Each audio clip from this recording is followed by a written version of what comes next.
البابا كان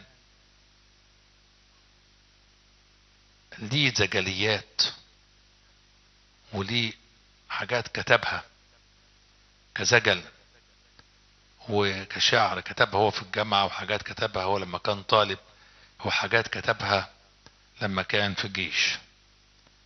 كتب مرة مقالة عن الجغرافيا. انا طبعا ما بعرفش احفظ الشعر او زجل عن الجغرافيا، فانا ما بعرفش احفظ الحاجات دي، فاقراها لكم. قال حاجة غريبة بدخلها بالعافية في مخي ما تدخلش. بنشوف في الاطلس امريكا والمانيا وبلاد الدوتشي، ما تقول لي باي فوتوغرافيا وتقول ما تقول ما هصدقش. حاجة غريبة بدخلها بالعافية في مخي ما تدخلش. ورياح مبلولة تجيب مية، ورياح جافة ما تمطرش.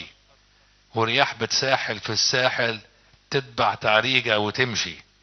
ورياح بتغير وجهتها، ورياح تمشي ما تحوتش. انا عقلي اتلخبط في ندية ودية، وبين دية ودية ما فرقش.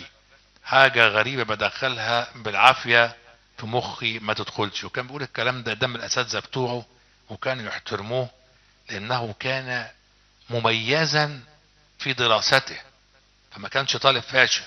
فلما يجي يقول حاجة زي كده الناس كانت بتقبلها منه، انه كان انسانا عظيما.